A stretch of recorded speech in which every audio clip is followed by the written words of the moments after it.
If you've ever walked down a grocery aisle, you've probably seen a small jar labeled curry powder. It's bright yellow, smells warm and spicy, and somehow promises to turn almost anything into curry. But here's the strange part. If you travel to places famous for curry, like India or Thailand, you might not even find something called curry powder in the same way. So what exactly is curry powder? Is it authentic, or is it something else entirely? Today, we're unpacking the story behind curry powder, what it is, where it came from, and whether it's actually real curry, right here on History of Simple Things.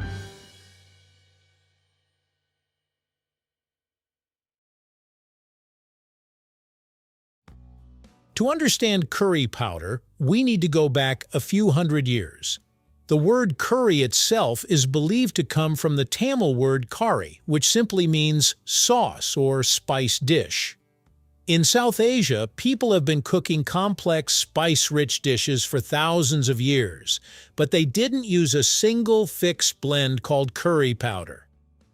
Instead, cooks use fresh combinations of spices depending on the dish, region, and even the household. Spice blends were often ground fresh, and recipes varied widely. Curry powder, as we know it today, actually has colonial roots. During the 18th and 19th centuries, British traders and officials stationed in India developed a taste for local dishes. When they returned home, they wanted a convenient way to recreate those flavors. So they created a standardized pre-mixed spice blend, what became known as curry powder. It was essentially a shortcut designed to mimic the general flavor of Indian cuisine. So what's actually inside curry powder? While there's no single universal recipe, most curry powders contain a mix of spices like turmeric, coriander, cumin, and fenugreek. Turmeric usually gives it that signature yellow color. Other ingredients might include ginger, mustard seeds, black pepper, cinnamon, or even cloves. The exact blend can vary depending on the brand or region. Some are mild and earthy, while others are hotter and more pungent.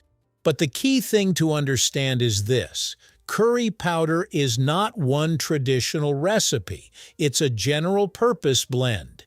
Think of it less like a specific dish and more like a flavor profile in a jar. Here's where things get interesting. In many parts of the world, especially in South Asia, the concept of curry powder doesn't really exist in everyday cooking. Instead, dishes are built layer by layer, using individual spices added at different stages. The balance of flavors is carefully controlled, not pre-mixed. So in that sense, curry powder isn't real curry, at least not in a traditional or authentic way. But that doesn't mean it's fake or useless, it's just different. Curry powder is more like a Western adaptation of a much broader culinary tradition. It simplifies something that is usually complex and deeply varied. Curry powder is designed to hit a few key flavor notes all at once: warmth, earthiness, a little bitterness, and sometimes a hint of sweetness or heat. Turmeric adds a slightly bitter, earthy base. Cumin brings a warm, nutty depth. Coriander adds a citrusy brightness. When combined, these spices create a balanced flavor that feels rich and comforting. But because it's pre-mixed, it can lack the nuance of freshly prepared spice blends. In traditional cooking, spices are often toasted, ground, or added at specific times to bring out different layers of flavor. Curry powder skips all of that in favor of convenience. Not all curry is created equal, and curry powder is just one interpretation. For example, in India, you'll often find spice mixes called masalas, like garam masala. These are more specialized blends used for specific dishes or flavor profiles. They're usually added at the end of cooking for aroma rather than used as a base. In Thailand, curry takes a completely different form. Instead of dry powders, Thai curries use pastes made from fresh ingredients like lemongrass, chili, garlic, and shrimp paste. These pastes are pounded together and cooked with coconut milk, creating a totally different taste and texture. So while curry powder tries to represent curry as a whole, it's really just one small slice of a much bigger picture. Despite not being traditional, curry powder became incredibly popular, and for good reason.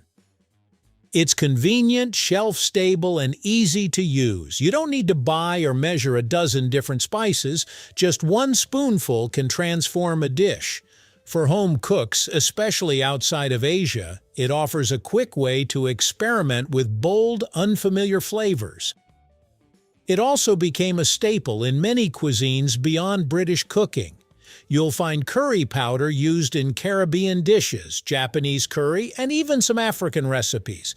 Each region adapted it in its own way, creating entirely new culinary traditions. So, should you use curry powder? Absolutely, but with the right expectations. If you're looking for convenience and a warm, comforting flavor, curry powder does the job well. It's great for quick meals, soups, stews, and marinades. But if you're aiming for authenticity or want to explore the full depth of traditional curries, you'll need to go beyond the jar. Using whole spices, fresh ingredients, and building flavors step by step will give you a completely different experience. So, what exactly is curry powder? It's not a centuries-old tradition or a single authentic recipe. It's a clever invention born from cultural exchange, shaped by history, and designed for convenience. It captures the idea of curry, but not its full diversity. And maybe that's the real takeaway. Curry isn't one thing. It's a world of flavors, techniques, and traditions. Curry powder is just one doorway into that world. And once you step through it, there's a whole lot more to discover. Thank you for watching.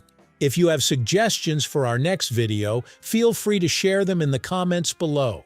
We'll be sure to give you an acknowledgement for your contribution. Thank you for joining us on this journey through the history of simple things. Don't forget to like, subscribe, and stay tuned for more stories woven through the smallest details.